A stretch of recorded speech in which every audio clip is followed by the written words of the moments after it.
Welcome. All right, you're alive. I know why all the women are here. Chocolate, chocolate, chocolate. Good news is I don't eat chocolate, so all of you get more chocolate, not less. My name is 𝐊𝐚𝐿. I'm the director of the Vienna Institute, which means I have 5 women telling me what to do.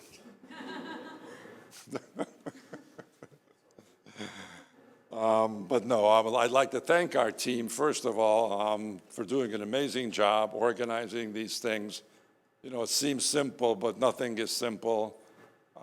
Getting everything done on time, printing these things, getting the food here, and then all the things I try not to think about.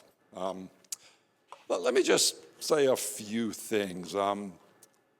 We set the Institute up about 1.5 years ago, started working on it about 2 years ago. And,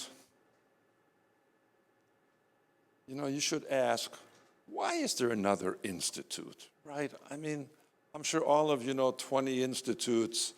They exist in every country. They study just about everything in the world. Some of them are highly influential. Some of them nobody pays attention to. And I know there are 10,000 something institutes in the world. 2,500 in America, 2,500 in China.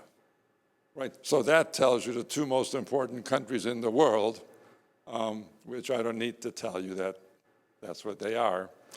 And there's 80 in Austria, so this is the 81st think tank in Austria. And we want to make this the best think tank in Austria, because the other ones we don't know anything about. And so when we started this, someone said, well, what are you going to study? What are you going to be experts in, right? What are you going to try to do? And so here was my view of the world. The last 25 years have been all about ideology, about isms, and misinformation, right? The world became a mess.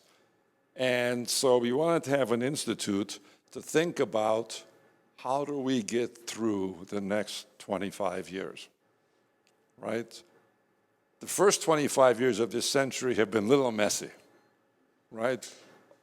I don't have to say anything. Some of it real messy, some of it little messy. And this decade is going to be the messiest.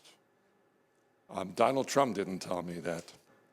A guy named George Friedman, who's a geopolitician, has written 5 books on this. And said this decade is the messy one. So if we can, and you know, AI has just blown into our lives, millions of other things. So the Institute focuses on this. Now, then the question is, what are we going to study? Because 10,000 institutes are already studying everything. So we did a study to see what they're all doing. And was there something that wasn't being studied that's really important? And this was sort of interesting. We picked 3 areas. One that think tanks sort of study, but really don't, is this whole area of technology, innovation, entrepreneurship. You would think they would study that, but not a lot. So we said, there's an interesting area, and that's my background, innovation and entrepreneurship. And they just gave a Nobel Prize for that in economics, and they didn't give it to me. Couldn't figure it out. They gave it to some other guy, but that's all right. It's recognized as being important. The other area that almost nobody studies, that I've had an interest in a long time, is well-being. Now, you know, you have to separate wellness from well-being. It's easy to confuse. Wellness is getting a massage, right? Well-being is how we're doing as an individual and people. And lots of ways to study this. Income inequality, declining life expectancy, divorce rates, right? There's all kinds of stuff, suicide rates.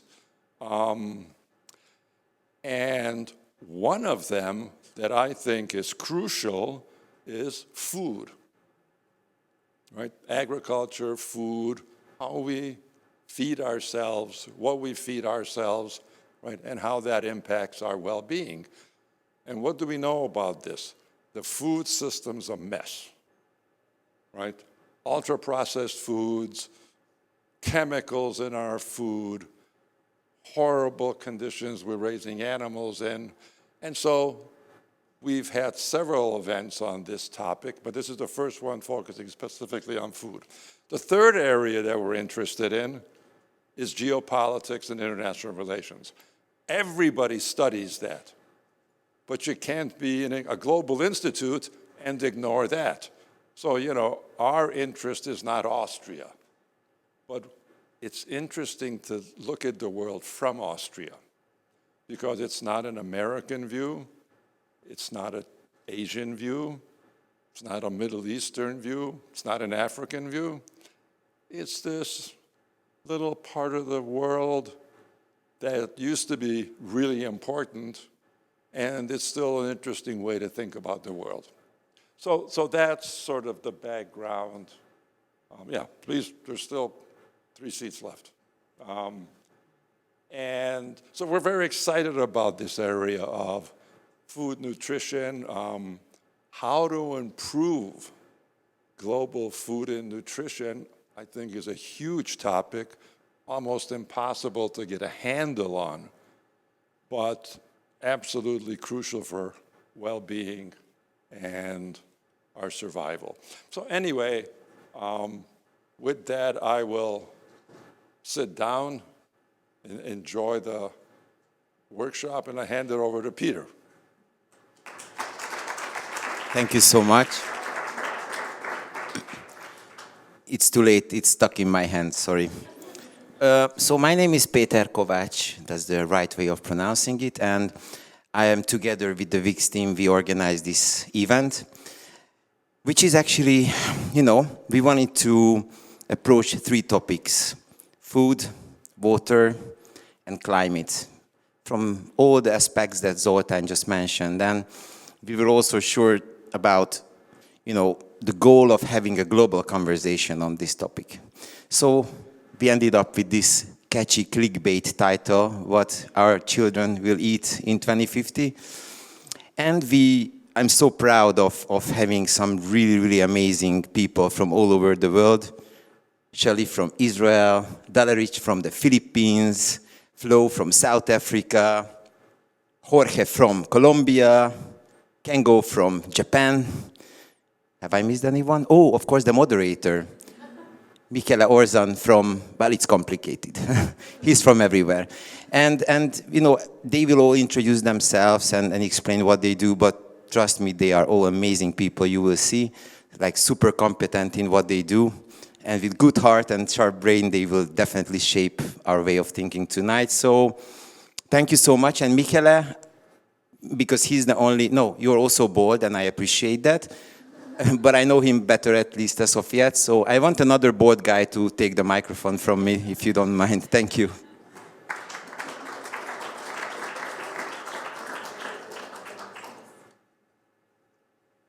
So he doesn't know where I'm from. I'm from Italy. So buonasera, everybody. Central European. Actually, I was born in Italy, but I live in Hungary since 32 years. So I'm always in Central Europe. So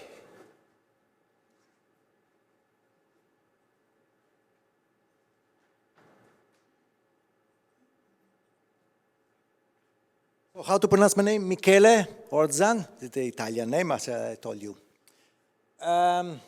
Today, we speak about a very interesting topic. We live in difficult times, and we don't know what's going to be the future for us. That's me. Realizing that we live in a moment where capitalism developed in not the ideal way, and realizing that we have to do something in the future. To be specific, this is in one place in Africa.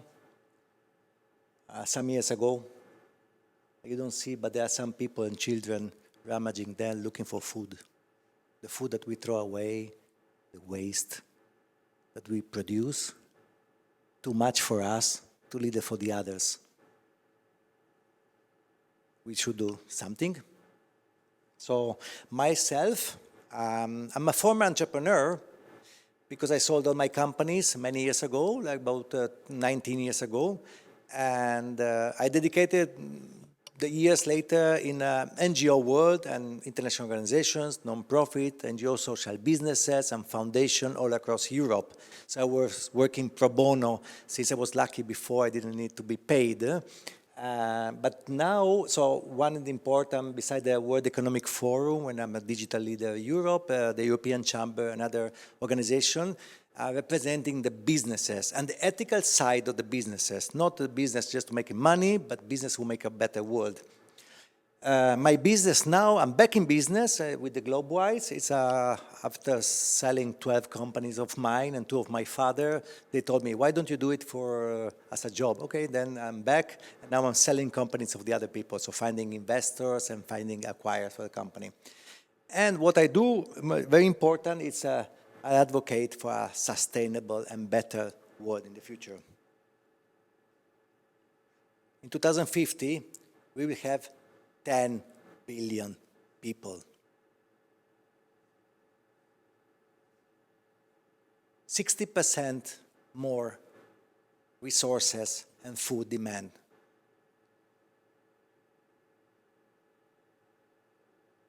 There will be strong constraints because our diet is changing. People want to eat different, eat more meat, which is in the long term not sustainable. We have to do something. So what we have the problems in the future? We have food is very important, and a quarter of all the emission, greenhouses emission, will come from food processing and food producing. In order to produce more food, we destroyed the forests, and we have loss, biodiversity loss, problems, incredible problems. Water and land overuse, soil degradation, we know. So we have ethical side and questions to answer. It's not, the access to food is not the same for everybody. As we said before, we are throwing away food, somebody else is missing food. So we have a duty as citizens and the sector that I represent, business, to work better. Don't do only business for money. We have the 3 important rules, simplified. The 3 P, people, planet, and profit, prosperity. So people, the social side of doing business. Planet, the environmental side of doing business. And prosperity, the profit that companies should do in order to be sustainable in the future. So business controls a lot of things. The biggest balance sheet in the world are not states, are businesses. Businesses are much bigger than any country budget, all the countries in the world. And it gives inputs to the consumers. So it's important what we say, and I read something very nice, because our behavior today affects the choices of tomorrow. But it's not enough. As a consumers, we have a lot of power, but it's not enough. The business should have the role inside. And, of course, the business will create the ways that sustainable system can be the leading force for tomorrow, for a sustainable tomorrow. The ethical part is the most important. And today we know that many businesses, they have no morals, no ethics, money first. I came across one of my companies, I sold to Coca-Cola International, but after I clashed with them on ethical issues, on small details. For them, for those managers, numbers matter, nothing. So mistakes, whatever, nothing. And we had big fights later. So, what can we do for the food, for sustainable, for our well-being of tomorrow? Agriculture will have a strong role, but mostly innovation.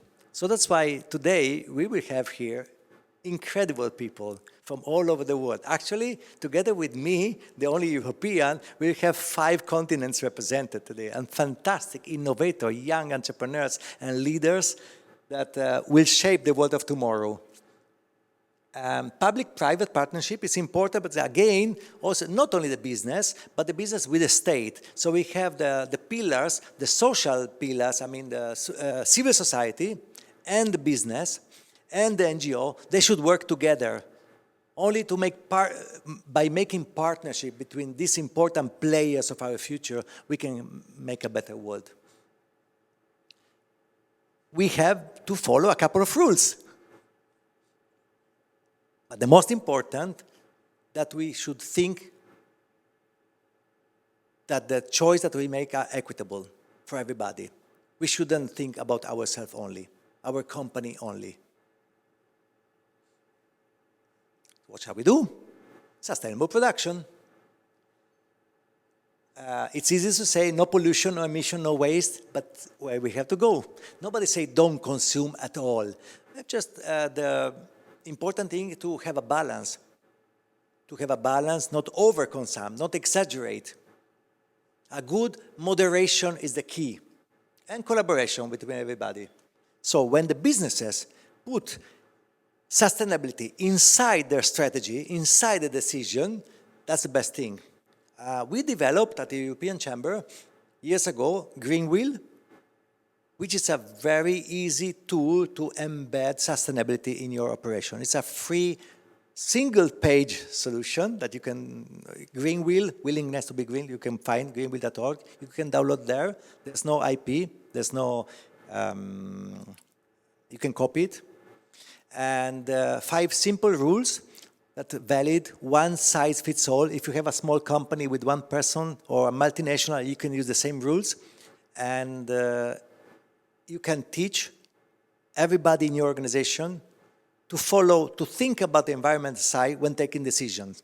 If a board meeting starts, okay, we have to make this decision, but what the side, environmental side, just take into consideration. Nobody say that you have to make always the most sustainable ever, because sometimes the most sustainable solution is not sustainable financially, or too expensive, or impossible, or difficult.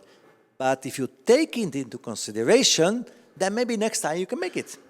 Today, no, I have to buy a car. Let's say some people want to buy a car.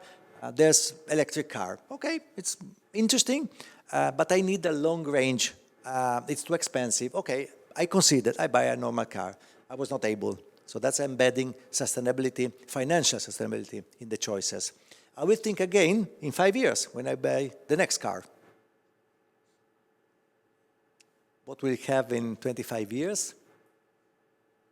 We should have the business thinking ethically.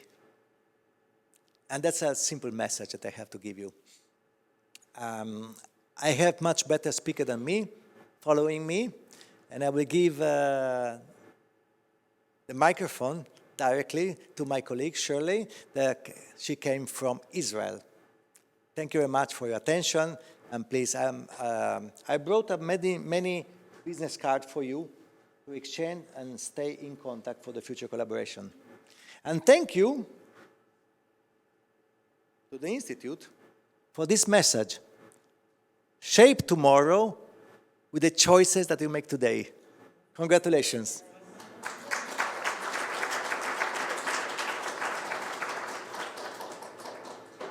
Pass out your business cards if you would like. Yeah. Thank you, Michaela.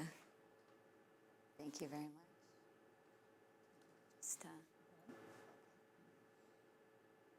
Okay, so first of all, thank you so much, Michaela, for that fantastic intro to really set the context, especially you touched on some of the themes that I might cover from a different, maybe more of an investment perspective, but the business part and the business role is very much intertwined.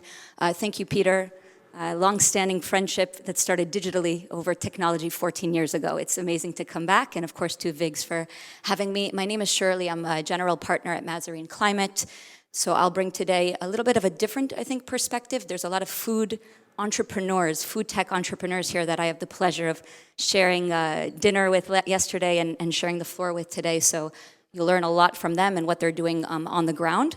I come from more of the water world, but the water world that, again, does intersect and interact with, of course, various factors. And when you think about water and food, there's so many, of course, parallels from the production side, the consumption side, the distribution side, supply and demand, trends and risks that will impact both sectors. So I'll do as much as I can to include, because I also was impressed with the clickbait theme, because it really does resonate. So I'll do my best to try to include also the food-related concepts throughout my presentation. But 𝐷𝐬𝐬𝐜𝐸 Climate, very briefly, we're a VC. We invest globally in companies at the intersection of climate tech adaptation and water risk. And so it's a little bit of a unique VC in this space. You hear a lot about mitigation and decarb.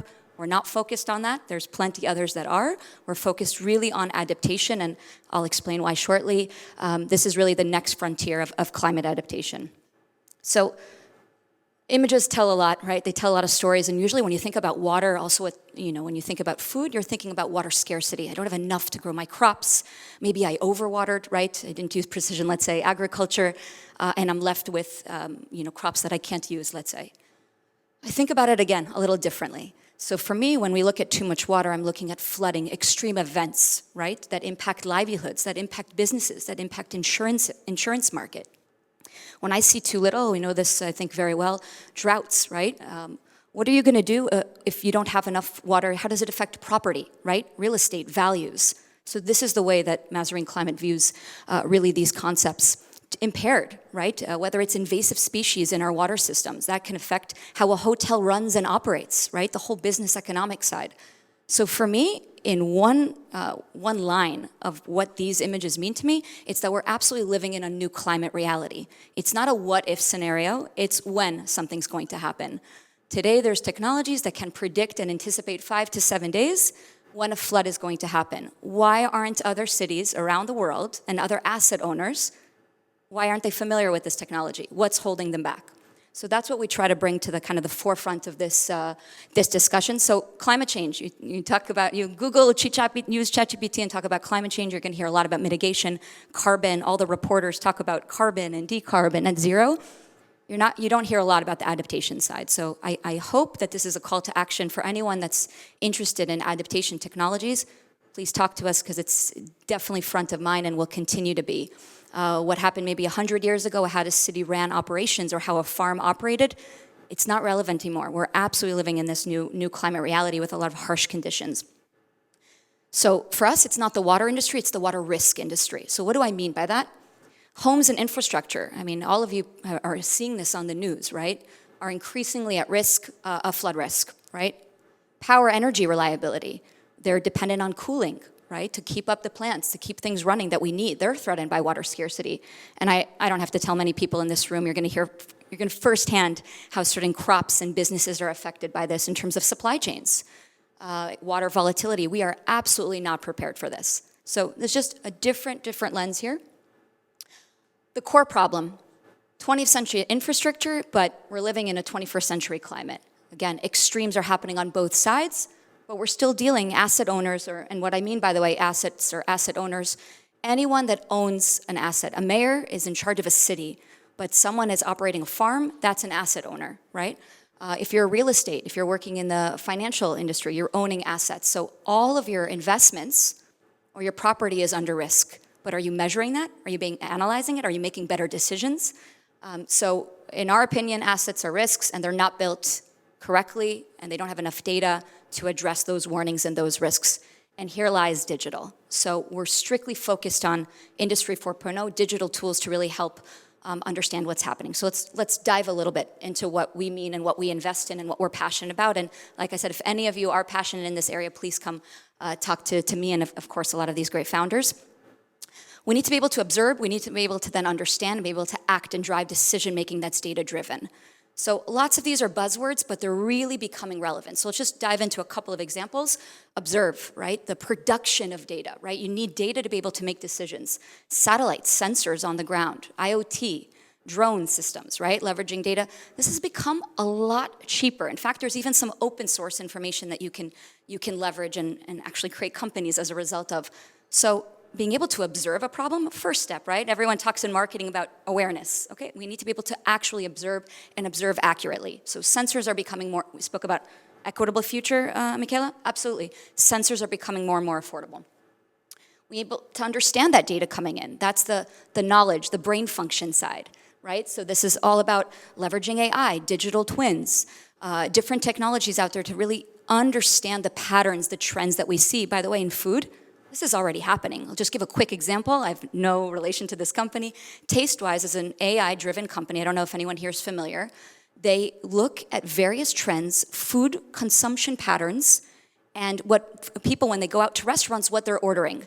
And they're tracking this information and creating data-driven menus for restaurants.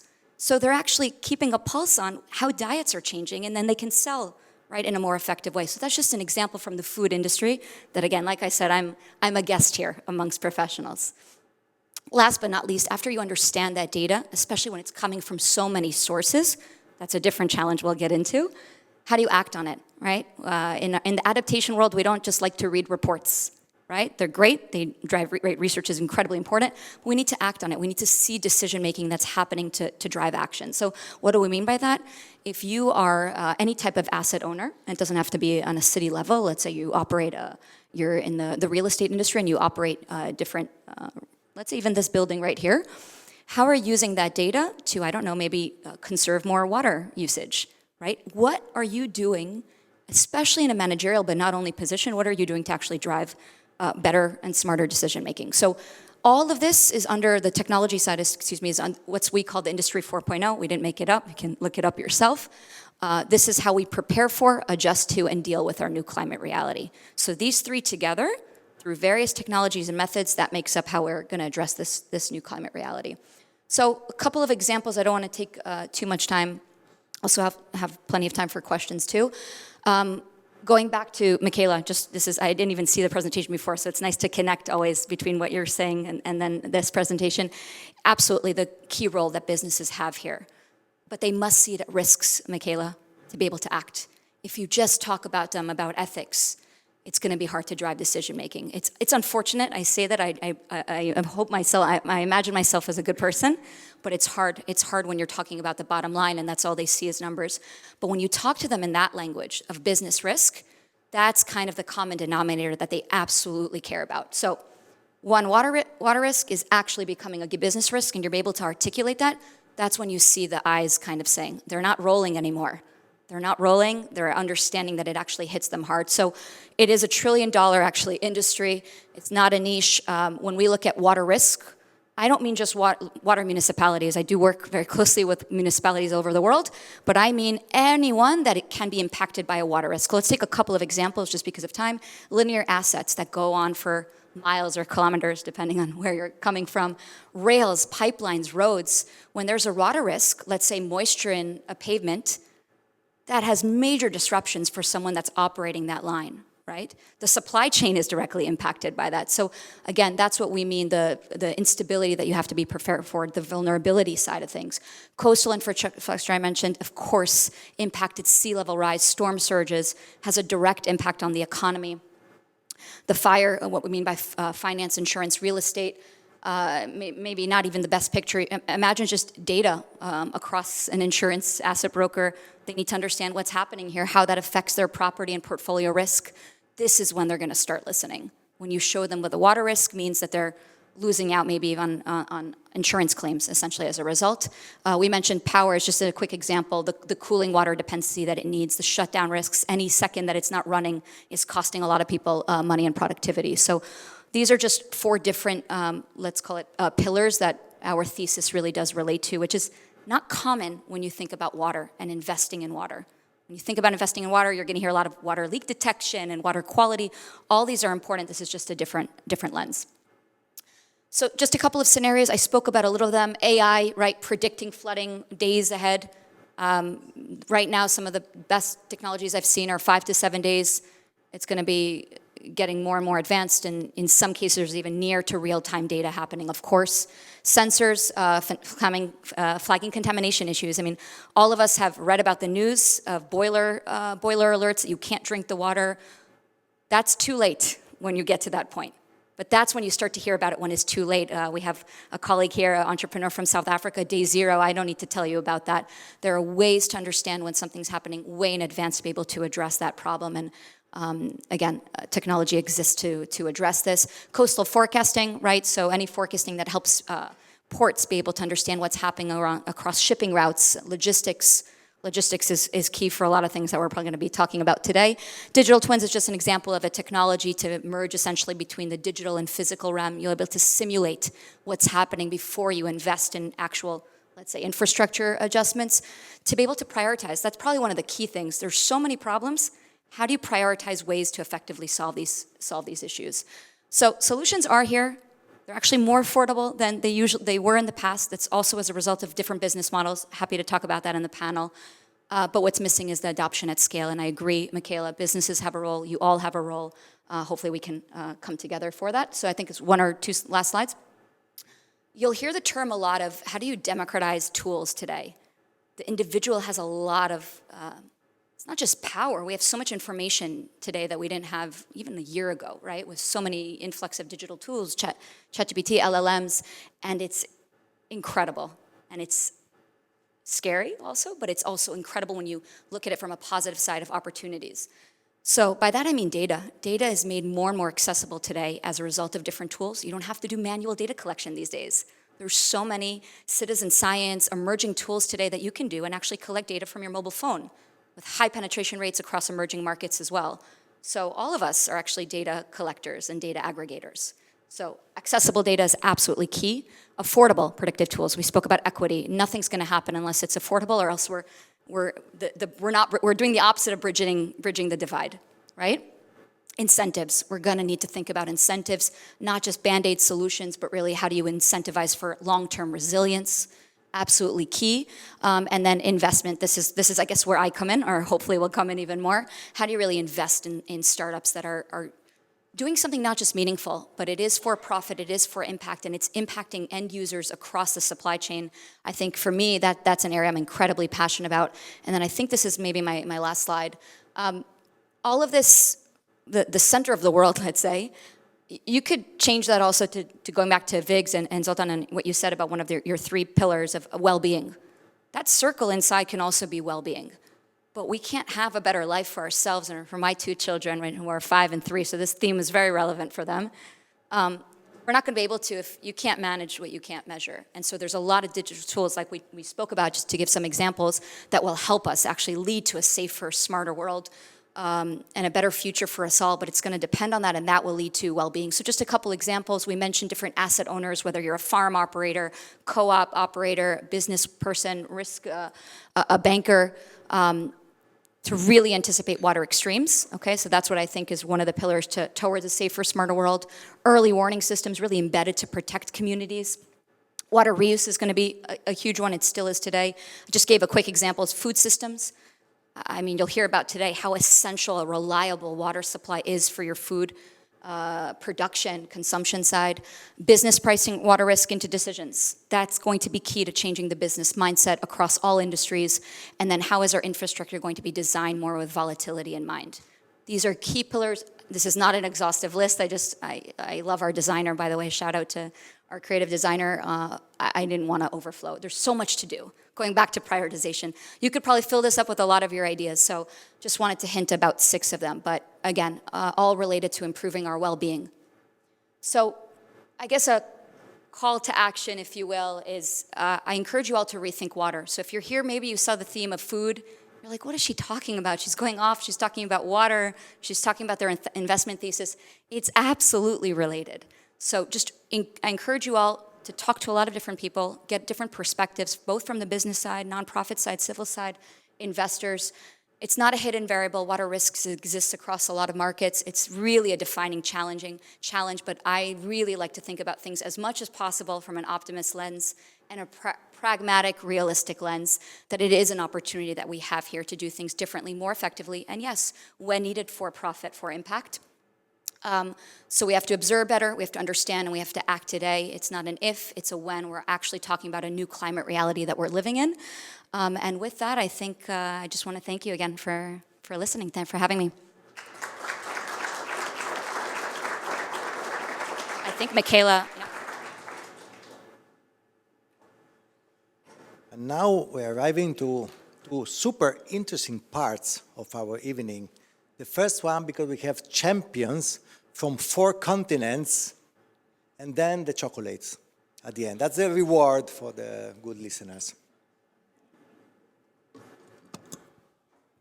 So well-being and food is not only what we have on the plate. The discussion, we delve into issues of undue control and uneven distribution of food and resources. We'll now explore how decentralized networks, micro-local food systems, and innovators can build resilience with some fantastic young leaders and entrepreneurs of this world. I would like to welcome our guests today because we will explore with them the future of food and water through science, entrepreneurship, and innovation. I will invite them, our panelists, to the stage. From South Africa, I would like to Flo Mosoane, founder and CEO, Easy Chicken Club. Please, take your place. And now from Philippines, we have Dalavich Polot, general partner and founder and CEO of Fine Chocolates and co-founder Dalavich Chocolate House. Please join us. From Israel, again, we have our Shirley Bendak, general partner, Mother and Climate. And from Japan, we have Kengo Kitaura. Please, Kengo, founder from Agribody. And we have somebody from Imagine Colombia, Jorge Correa Toro, CEO and founder, 𝐖𝐚𝐭𝐜𝐻. I have fantastic people here. Sure. Thank you for joining.